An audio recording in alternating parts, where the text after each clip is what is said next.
Muy bien, queremos darle una cordial bienvenida a todos ustedes, amigos de la comunidad cristiana de transformación. Una iglesia con propósito para la gente de hoy, para la gente linda, para la gente fantástica, para la gente bonita de este sector, de esta latitud del universo, del mundo. Queremos que usted sepa que esta iglesia cree en que Jesucristo es el Señor de toda la tierra, es el Salvador, único y suficiente Salvador. Todo aquel que en Él cree no se pierde, sino que goza de vida eterna. Amén. Muy bien, vamos a leer hoy como base teológica el Evangelio según San Marcos, capítulo 1, versos del 16 al 20. El título del mensaje lo hemos colocado hoy: cuando Dios te llama, te transforma. ¿Qué hace Dios cuando te llama? O sea, que una de las cualidades que uno debe entender, que si está llamado por Dios, es que en la vida de uno ha habido ¿qué? Transformación. Si en su vida no ha habido transformación, preocúpese, porque el llamado entonces o no es de Dios o usted no lo ha acatado. Amén. Vamos a leer la Biblia entonces en el nombre de nuestro Señor y Salvador Jesucristo, con la bendición del Dios Padre y la unción poderosa del Espíritu Santo de Dios. A usted que está en pantalla, pues está al otro lado de la pantalla, en este canal. Y usted que está acá en el auditorio también lo va a ver. Dice así: andando junto al mar de Galilea, vio a Simón y a Andrés, su hermano, que echaban la red en el mar, porque eran pescadores. Y les dijo Jesús: venid en pos de mí, y haré que seáis pescadores de hombres. Y dejando luego sus redes, le siguieron. Pasando de allí un poco más adelante, vio a Jacobo, hijo de Zebedeo, y a Juan su hermano, también ellos en la barca que remendaban las redes. Y luego los llamó, y dejando a su padre Zebedeo en la barca con los jornaleros, le siguieron. Palabra de Dios. Muy bien, hoy quiero hablarles de cuatro aspectos que Dios hace con una persona cuando lo llama. Cuando Dios te llama a ti, tu vida no puede seguir siendo la misma. Cuando Dios llama a una persona, su vida no puede seguir siendo la misma. Tiene que tener algún cambio. La mayoría de veces el cambio en las personas se da muy notorio en el aspecto de que dejan de decir groserías. ¿No han visto eso? Yo antes era muy grosero, muy soez, ahora ya no soy tan soez. Esta semana ayer creo que era que hablábamos con mi suegra, y ella hizo un comentario que me pareció muy bacano, que hay gente que sigue a Cristo, pero no se convierte a Cristo. Aquí hay bien interesante, estos cuatro hombres le siguieron. Hay gente que sigue a Cristo, pero no creen en Jesús. Entonces hoy vamos a mirar aspectos bien interesantes en este pasaje. Que Dios nos ayude. Cuatro aspectos. ¿Y de dónde voy a sacar esos cuatro aspectos? De los cuatro nombres de los primeros discípulos que el Señor Jesucristo llamó. Los cuatro primeros hombres que el Señor Jesucristo llamó, y ellos tienen características de ser transformados. Las características de la transformación empiezan a manifestarse en ellos. Amén. Bueno, dice así en el verso 16: y andando junto al mar de Galilea, vio a Simón y a Andrés, su hermano, que echaban la red en el mar, porque eran pescadores. Esto me parece espectacular, en el verso 16. Primer aspecto, ay, me salió un gallito. Sí, ya estoy entrando en la pubertad, tengo hasta un barro aquí. Estoy entrando en la pubertad. Primer aspecto que quiero hablar acá, le quiero hablar a cristianos hoy y a gente que cree que su vida es un despropósito. Gente que cree que andar en Cristo es poco gustoso o que no se acomodan, no se hallan. Por ejemplo, ¿cuántos ingenieros ambientales hay aquí? Ve, hay uno, qué bien, ¿cierto? ¿Cuántas veces en el ámbito donde usted se desenvuelve, usted dice, no, yo aquí no veo como opción para trabajar? Enseguida les voy a hablar algo bien interesante. Muchas veces nosotros como cristianos creemos que estamos en un despropósito.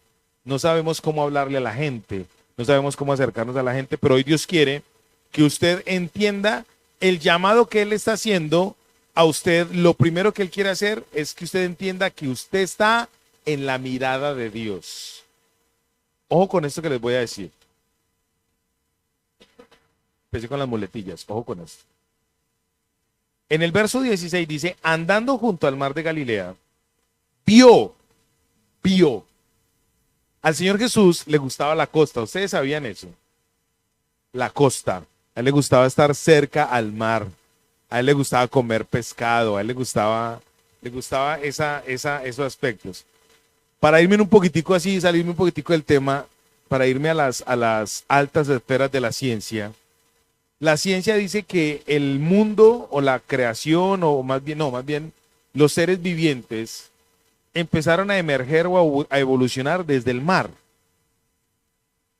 Porque hay una cantidad de elementos saliníficos y hay una cantidad de elementos que tienen azúcares y ¿cómo es que se llama? Bueno, no me acuerdo en ese momento el término técnico, pero que dicen que en el mar es de donde nace la vida. Algo muy particular dice en el libro de Génesis capítulo 1, que en el principio estaba el cielo y la tierra, pero lo que había en torno a la tierra era una bola de agua. Sí, tiene la ciencia, tiene algo de asonancia en cuanto a que la vida puede que haya provenido del mar. La Biblia dice de dónde provino la vida. La vida provino de Dios, pero Dios utilizó elementos de la tierra para hacer de ello la vida. Lo que realmente genera vida es el aliento de vida de Dios. Eso es lo que produce los pulsos electromagnéticos.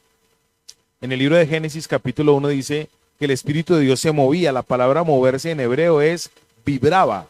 El Espíritu de Dios vibraba sobre la faz de la tierra. Pulsos electromagnéticos que los tiene la tierra y se manifiestan en los meridianos y en los paralelos. Amén. Bueno, me salgo de ahí y vuelvo al término. Al Señor Jesús le encantaba el mar. De hecho, Capernaum, el sector de la ribera de Capernaum, era su centro de operaciones. Él iba a Jerusalén cuando había que ir a las fiestas, a la Pascua y a celebrar lo que había que celebrar, porque él celebraba las fiestas de tradición religiosa judía. Pero su centro de acción, ¿dónde era? Era la costa, era lo marginado, era allá afuera. A él le encantaba, dice la Biblia, que él caminaba. Caminando en ese mar, en el mar de Galilea, un lago grandísimo, él caminaba y vio, es muy importante esto, vio a Pedro, en ese momento era Simón, y a Andrés, el hermano de Pedro. Yo quiero empezar a hablar de las características de estos 4 hombres, pero lo primero que quiero que usted sepa es que a usted Dios lo ve. A usted Dios lo ve estando en donde usted crea que no lo puede ver. Dice el Salmo 139, ¿a dónde huiré de tu presencia?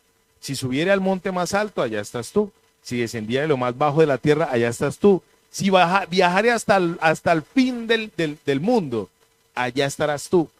El Señor todo, absolutamente todo lo de ello. Yo siempre he dicho, mis pensamientos son como gritos delante de Dios. Hace unos días estaba dándole consejería a alguien y yo le decía a esa persona, mira, todo lo que tú piensas, todo lo que tú veas, todo lo que tú analices delante de Dios son como gritos. Entonces la persona se quedó mirándome y me dijo, uy, o sea que Dios ve cuando yo recuerdo la pornografía que viste. Y le dije, sí, Señor. Dios ve absolutamente todo lo que usted está pensando. La vista de Dios, no recuerdo, dice que está en el segundo libro de las Crónicas, no lo apunté en este momento, pero en el segundo libro de las Crónicas dice, los ojos de Dios vigilan toda la tierra. Hay otro texto que dice, los ojos de Jehová atalayan toda la tierra. Los ojos del Eterno están mirando. La figura del atalaya es alguien que está en un lugar alto, privilegiado, que puede mirar todo lo que se ve hasta distancias muy largas. A usted Dios lo está viendo. A usted Dios lo está analizando. Y ojo con esto que le voy a decir. Quiero hoy romper una estructura que hay en la mente de la mayoría de personas. Nosotros siempre pensamos que Dios nos está viendo o nos está mirando con ojos de señalamiento y de acusación y de culpa, porque ese es el concepto del Dios religioso que usted y yo tenemos. Usted y yo estamos mirando, pensando que Dios nos está mirando y ahí mismo nos acordamos de lo malo. ¿O solamente me ha pasado a mí? Cuando usted dice, Dios, uno le dice, Dios lo está mirando, usted mismo dice, ay, Dios me pilló. Ahí mismo, ¿cierto?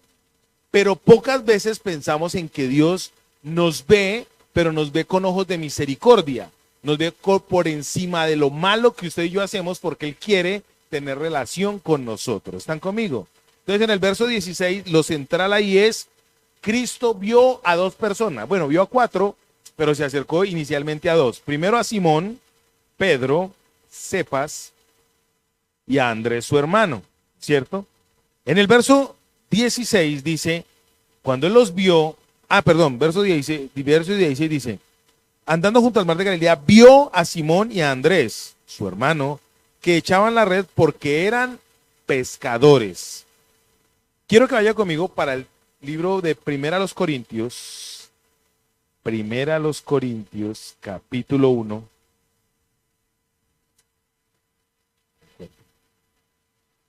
Váyase conmigo para Primera a los Corintios, capítulo 1, versos 26, creo que es.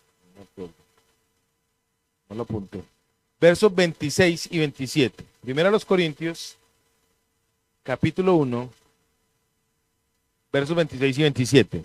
¿Por qué quiero que leigamos, dijo alguna vez mi abuelito, por qué quiero que leigamos este texto?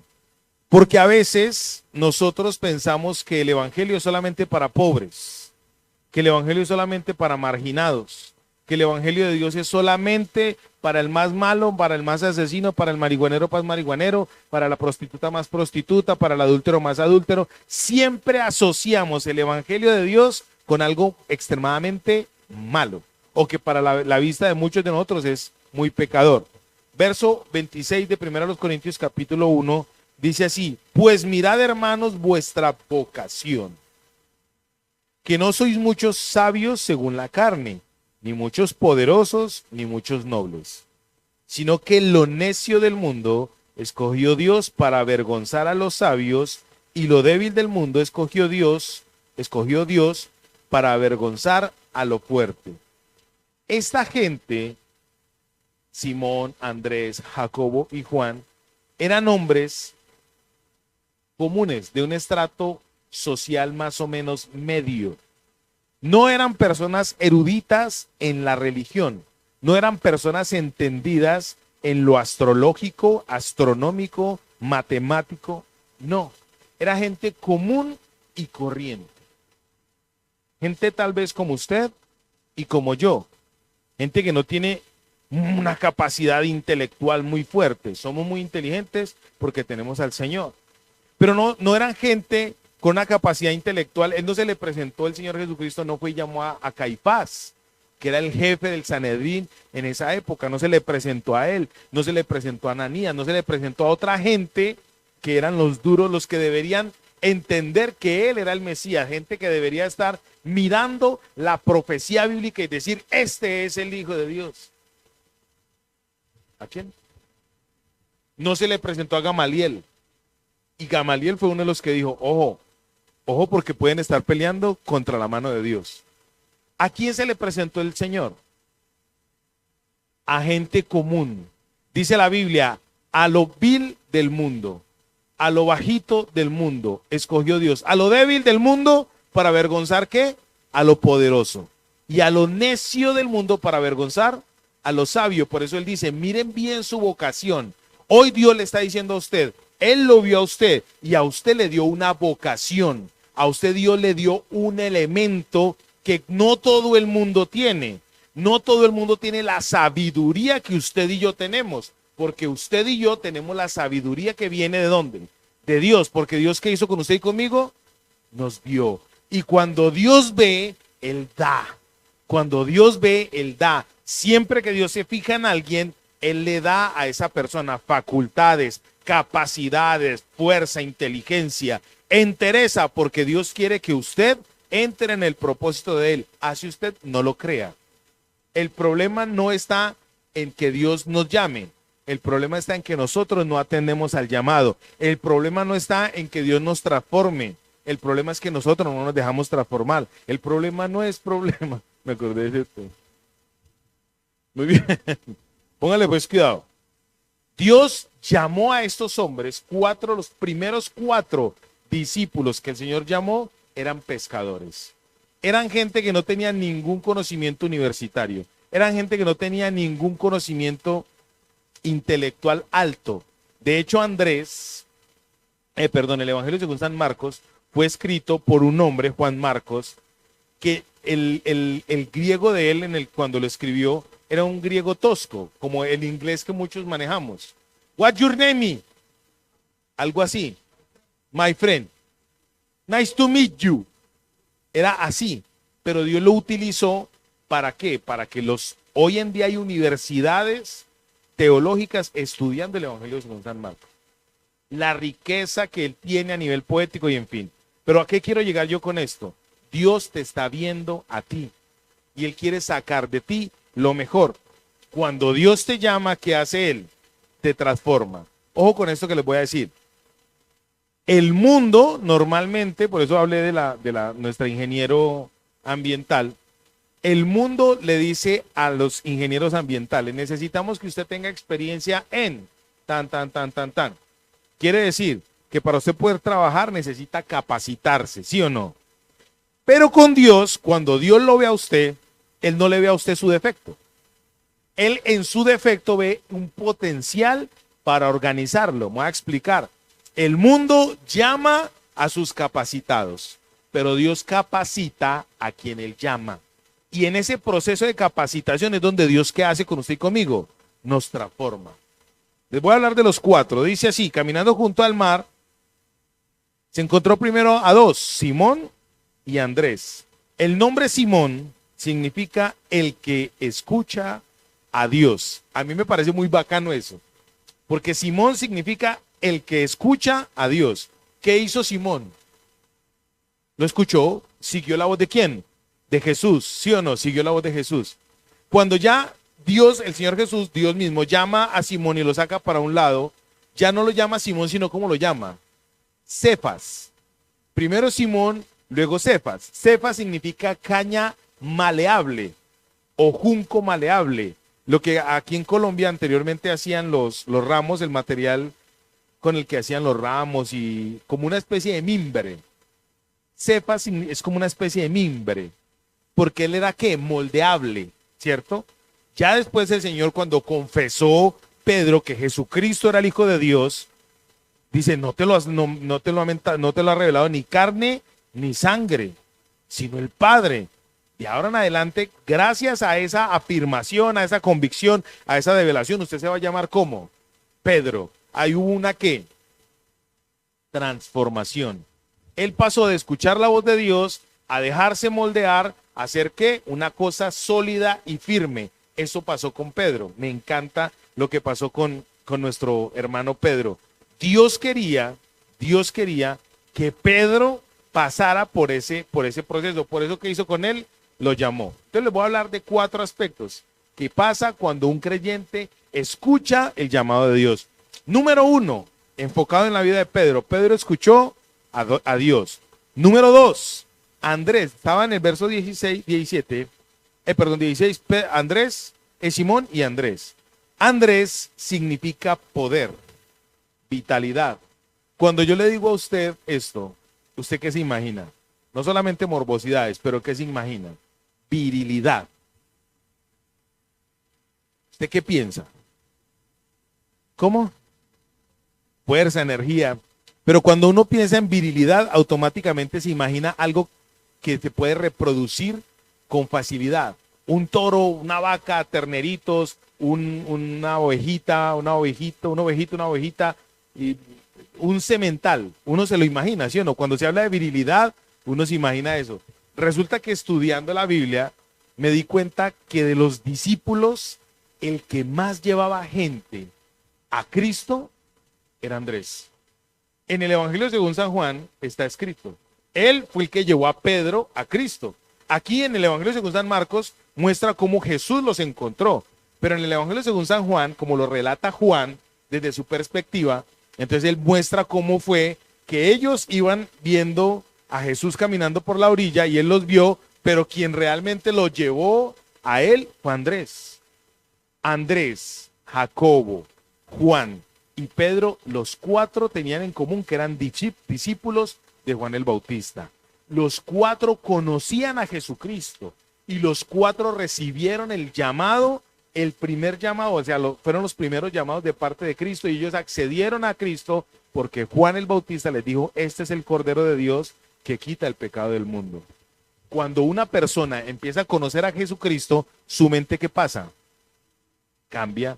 ¿Sí me estoy dando a entender o estoy enredado? Bueno, listo. Andrés fue el que, ¿qué hizo él? Fue el que más empezó a llevar discípulos a Jesús. Jacobo, y Juan tenían una particularidad. La particularidad de ellos era que eran agresivos. Por eso les decían en el Evangelio de San Marcos, capítulo 3, verso 17, que eran los hijos de ¿qué? Y también eran un poquitico osados. Porque en el Evangelio, igual, ellos también, pues, ellos no, la mamá no les dio, sí, exactamente. Uno se quería sentar a un lado. Mi mamá le mandó a decir que me siente a un lado y a mi hermano al otro lado. ¿Cierto? Esa gente tenían esas características. Estos primeros cuatro discípulos, ellos eran sierra, mijo. Humildes. Ellos eran humildes. Eran humildes. Tenían en común estas características. Conocían a Jesús, eran discípulos de Juan el Bautista. Pedro, pues llegó a ser el líder de los 12, porque en todas las listas que usted mira de los discípulos, él era el que punteaba la lista. Pedro, de ahí para adelante, los mentaba a los demás. En todos los evangelios, en todos los evangelios él era el que manejaba la lista. Listo, me estoy dando a entender con esta introducción. Bueno, ahora les voy a hablar de las características de ellos que un transformado debe tener. Cuando Dios te llama, te transforma. Cuando Dios te llama, lo primero que Dios quiere que tú hagas sea ¿qué? Escuchar su voz. Por eso dice aquí que al primero que llamó fue ¿a quién? A Pedro. Dice, Simón, el que escucha a Dios. Primer punto es el siguiente, Dios te vio. Y cuando Dios te vio las características que él necesitaba para que tú en medio de este tiempo empezaras a operar, a obrar. Si tú quieres escuchar la voz de Dios, tienes que empezar a entender que Él es el que te está llamando. En el verso 17 dice, Él les dijo, Jesús les habló a ellos, les dijo, vengan. ¿Y ellos qué hicieron? Accedieron Cuando dice aquí en el verso 17, y Jesús les dijo, venid en pos de mí, esto a mí me parece una cosa espectacular. El Dios eterno, el que creó los cielos y la tierra, el Dios que hizo la vida, el Dios, el dador de todas las cosas, quiere que usted y yo le ayudemos a Él a ejecutar y a establecer su reino. Vengan. El único que le viene a decir a usted, venga hacia mí, el único rey que lo invita a usted a entrar en su reino, el único rey que le abre las puertas del salón para que entre y se acerque y pueda tener cercanía con ese rey extendiéndole su báculo, es Él, el Rey eterno. Cuando el Señor Jesús vino a la tierra, Él vino en una época donde las monarquías estaban en el auge de las monarquías. Y los reyes tenían unos grupos selectos de gente, unos consejeros, unos coperos, tenían un grupo muy selecto de personas. Y los reyes tenían sus atrios, sus entradas hacia donde estaba el trono, muy lejano de la gente. Entonces, cada vez que alguien quería ir a que el rey lo escuchara, el rey tenía que extender el báculo. Y si el rey no extendía el báculo, esa persona no podía entrar. Es más, si esa persona entraba y el rey no extendía el báculo, esa persona moría. Y en este caso, el Rey de Reyes, el Señor de Señores, nos ve a usted y a mí, y aparte de que nos ve, nos invita a establecer su reino. Ahí se muestra la misericordia tan grande de Dios para que una persona que haga, escuche. El comienzo de la transformación es cuando el rey se acerca, me llama, y yo ¿qué tengo que hacer? Oír su voz. El rey nos está llamando. Muchachos, mire, esta iglesia, a pesar de todos los bochinches que haya, porque eso, en esta iglesia es la única donde hay problemas. En las otras no. Pero con todo y eso, Dios quiere hacer algo en esta iglesia. ¿Pero qué quiere hacer Él? Que escuchemos la voz de Dios. No que escuchemos la voz del que viene a traer el chisme. No que escuchemos la voz del que viene a traer el quejido. No que escuchemos la voz del que viene a traer la disensión. Él quiere que escuchemos la voz de la presencia de Dios que está en este lugar. Él quiere que usted y yo lo entendamos. Hoy un muchacho que estaba atendiendo en consejería me dijo, pastor, yo fui a otra iglesia. Y me dijo, fui a una iglesia de un amigo suyo. Me dijo a mí. Me dijo, y yo escuché el mensaje de ese señor y dije, no, yo me voy para mi iglesia. A mí me gustó eso, porque quiere decir que ha aprendido algo. Ha aprendido a escuchar la voz de Dios. Él dijo una cantidad de cosas muy buenas, porque es muy buen conferencista, pero dijo, había algo que no me gustaba. Él escuchó qué, lo que Dios le quería decir. ¿Me estoy dando a entender? Hoy Dios quiere que tú sepas que para empezar un proceso de transformación en tu vida, ¿qué tienes que hacer? Escuchar la voz de Dios, oír la voz de Dios. Después, Él llamó, en ese mismo verso 16, el Señor llamó a Andrés y le dijo, venid en pos de mí. Andrés es poder, fuerza, virilidad. Cuando usted y yo escuchamos la voz de Dios, el resultado de la transformación es que queremos llevar a otros a Cristo. Por eso les coloqué el ejemplo, les estaba haciendo en la introducción el comentario de Andrés. Según la Biblia, Andrés fue el hombre que más discípulos le llevó a Cristo. Él no le presentó gente. Mamá, camine, yo le presento a Jesús. Ya recibió a Jesús. Ya hizo la oración de fe, mamá. Primita, Jessica, Jamie, deje esa cosa de la huecán y camine, yo le presento a Jesús. Él le presentaba a Jesucristo discípulos.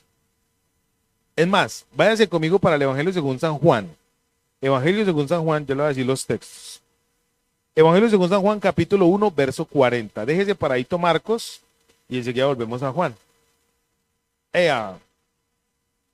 Déjese paradito Marcos. Vamos para San Juan y luego volvemos a Marcos. Evangelio según San Juan, capítulo 1, verso 40. ¿Ya lo tienen? Dice, Andrés, hermano de Simón Pedro, era uno de los dos que habían oído a Juan y habían seguido a Jesús. ¿Eran discípulos de quién? De Juan el Bautista. Este halló primero a su hermano Simón y le dijo, hemos hallado al Mesías, que traducido es el Cristo. ¿Quién fue el que llevó a Pedro a los pies del Señor? Andrés. Evangelio según San Juan, capítulo 6, versos 8 y 9. ¿Era un qué ese hombre? Ganador de almas. Juan, capítulo 6, versos 8 y 9. Andrés no llevaba gente. Mira, yo lo llevo a la iglesia. Él le llevaba, era discípulos al Señor. ¿Ya lo tiene? Versos 8 y 9. Uno de sus discípulos, Andrés, hermano de Simón Pedro, le dijo, aquí está un muchacho que tiene 5 panes de cebada y 2 pececillos más. ¿Qué es esto para tantos? ¿Qué llevó ahí Andrés? ¿Y ese muchacho qué tenía? En ese contexto, ustedes han leído ese contexto, el contexto de Juan. En ese contexto fue la alimentación de los miles. Creo que fueron los primeros 5,000. Andrés, ¿qué llevó a Cristo? Una persona que tenía ¿qué? Los recursos para poder suplir una necesidad. ¿Eso cómo se llama? Virilidad, poder. Él estaba reproduciendo el poder de Dios. Entonces, número 1, cuando una persona empieza a ser transformada, ¿qué tiene que hacer? Escuchar. Número 2, la persona que tiene que empezar a hacer para poder recibir la transformación. Cuando Dios te llama, Él te transforma. Entonces, ¿qué hace él? Te da la capacidad de poder. Por eso le pregunté, ¿cuántos hay aquí que son ingenieros ambientales? ¿Cuántos hay aquí que son técnicamente, cómo sería nuestra profesión?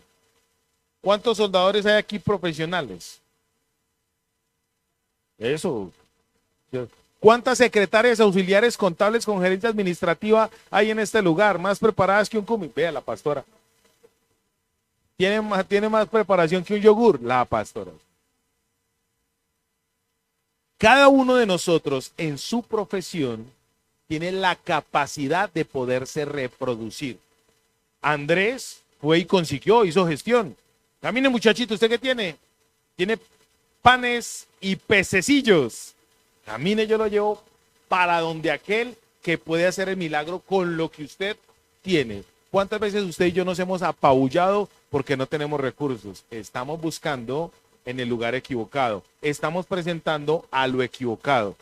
Nosotros con mi esposa tratamos de decirle a la gente, no busque en un muñequito, no busque en las benditas ánimas del purgatorio porque son demonios, no busque en los yesos y figuras de Marianito, de María, de lo que sea, no lo busque porque esas personas están morracos. No lo busque ahí, busque en el Dios vivo, en el que puede, en el que lo puede hacer. Amén. Terminemos con Juan, capítulo 12, esta parte de Andrés. Verso 22. Juan 12, 22.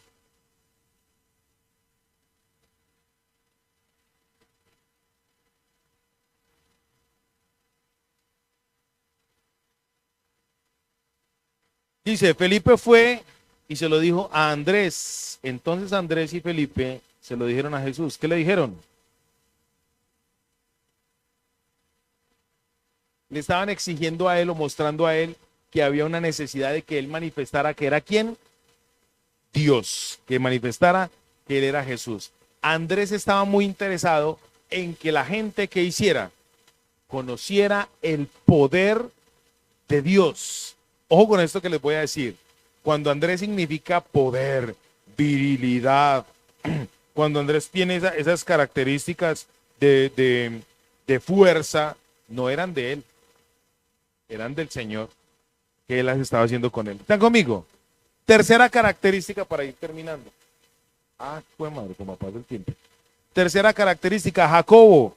Bueno, vamos a decir los dos, Jacobo y Juan. Jacobo y Juan. A uno le vamos a poner una característica a uno y otra característica al otro. Cuando Dios te llama, te transforma. Entonces te transforma de ser un sordo a ser un ¿qué? Oidor. Y en la Biblia dice que el oidor de la palabra no es el justo, sino el ¿qué? El hacedor. Entonces no solamente oír es el primer paso. El segundo paso es hacer. ¿Cuál es el segundo paso entonces que dice aquí la Biblia? Andrés, ¿qué tenía? Poder, virilidad, fuerza. Eso era lo otro. Tercer aspecto era la osadía. Juan y Jacobo eran ¿qué? Osados. Eran tan osados que le dijeron al Señor Jesucristo que nos sentemos uno a un lado y el otro al otro lado.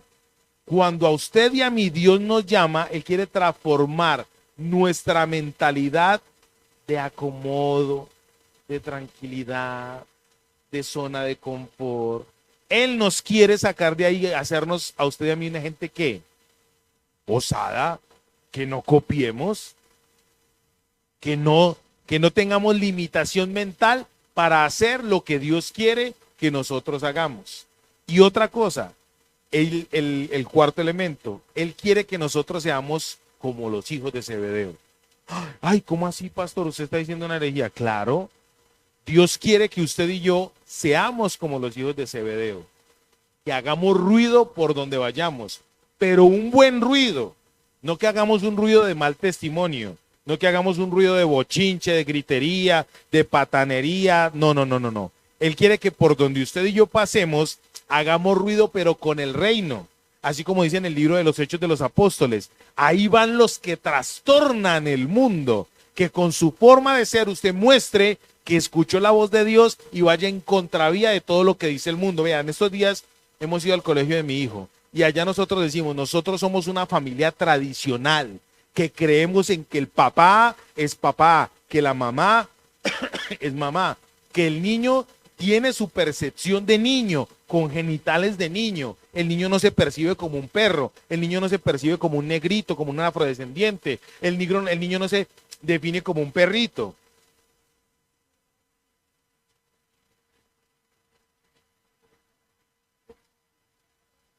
O va al ginecólogo o va al urólogo. Hacemos bulla. Cuando en el colegio de mi hijo hay gente que no nos quiere, porque hacemos bullita, no nos quedamos callados ante la injusticia, ante lo que no es. Ser cristiano no es solamente decir, yo soy evangélico y Cristo te ama. No, hacer bullita es decir, cuando hay algo que no es justo, decir eso no es justo y asumir el riesgo de lo que eso implica. Hay que hacer bullita. En el Colegio de Santiago ya nos conocen por evangélicos. Es más, por evangélicos peleones, pero nos conocen por evangélicos. De hecho, los profesores, hay profesores que dicen, no, con el Señor no hablemos. Es más, en el Colegio de Santiago dicen, ay, con ese señor no hablemos. Y con la mamá, menos, huyan del lado de esa señora. ¿Están conmigo? Muy bien. Cuando el Señor llamó a estos 4 elementos, ¿sabe? Cuando el Señor llamó a estos 4 elementos, no los formó ni les dio las características de una vez. Con ellos hubo un qué, un proceso.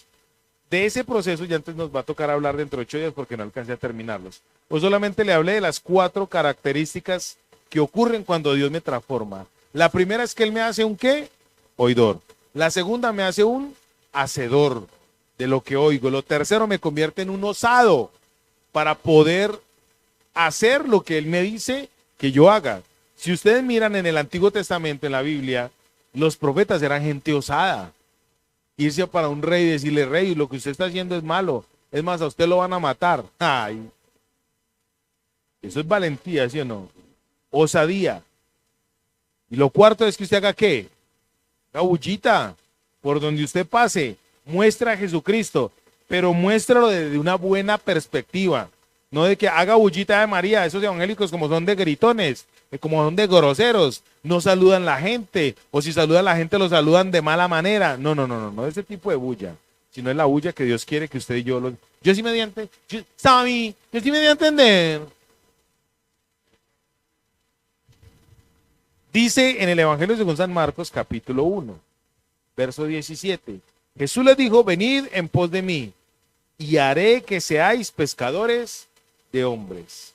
Esos hombres vulgares, sin entendimiento, sin estudio, de clase media normal, el Señor les dio un propósito eterno. Cuando a usted y a mí Dios nos llama, nos hace gente con propósito eterno. Venga, nanis, amiga, nanis, te voy a hacer pescador, no, ingeniera de ingenieros, para que a través de su testimonio otros ingenieros conozcan al Señor. Soldadores, gente que trabaja en casas. Nosotros estamos en todas las dimensiones. Para terminar, una vez hablábamos con mi esposa y estábamos evangelizando a alguien. Estamos en una notaría y estamos evangelizando a alguien. Y resulta que yo le pregunté a esa muchacha, ¿cuál es tu profesión? Y ella me dijo, soy ingeniera química. Y yo le dije, ¿tú sabías que la Biblia habla de química? No, ¿en dónde? ¿En qué momento? Y le coloqué solamente un ejemplo. Cuando el Señor sacó al pueblo de Egipto, una de las características o una de las plagas, ¿cuál fue? Que Él convirtió el agua en sangre. Ahí hubo una manifestación, ¿qué? Química. La muchacha ahí mismo abrió los ojos. Ay, ¿cómo así que la Biblia habla de química? Le dije, sí, señora. Convertir el agua en vino. Pero ese día solo le hablé como por picarla. Ella quedó muy intrigada. Después hablé con un ingeniero civil y le dije, ¿usted sabe? En aguas dulces, o sea, en fin, la Biblia tiene todas las disciplinas, todas las disciplinas. Cada uno de nosotros en el propósito de Dios podemos alcanzar a alguien desde dónde, desde la disciplina que usted maneja. El Señor utilizó a hombres que eran pescadores de peces y los convirtió en ¿qué? En pescadores de hombres.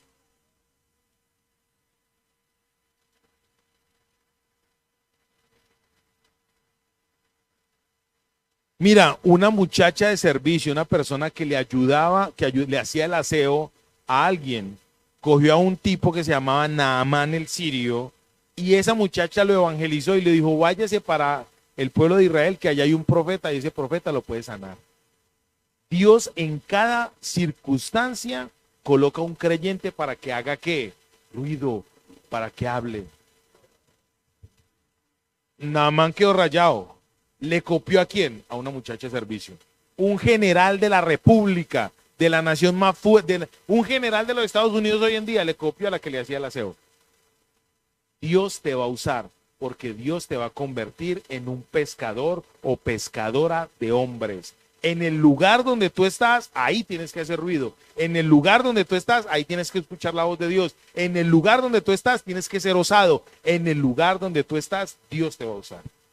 Padre, yo te doy gracias, Dios mío, en el nombre de Jesús.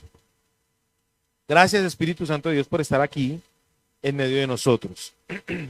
Yo bendigo a mis hermanos que han dispuesto su corazón para estar en este lugar. Yo los bendigo a ellos, Señor, porque han escogido la mejor parte. Que esta palabra el día de hoy traiga sobre ellos descanso, refrigerio. Traiga sobre ellos libertad, Dios mío. Porque la libertad más grande es que tú no nos miras, a pesar de que tú nos ves en todo, no nos miras con ojos de juicio. Porque gloria a tu nombre, todavía no es el tiempo del juicio. Tú nos miras con ojos de propósito, porque quieres que estemos en tu propósito, Señor, en el nombre de Jesús. Amén.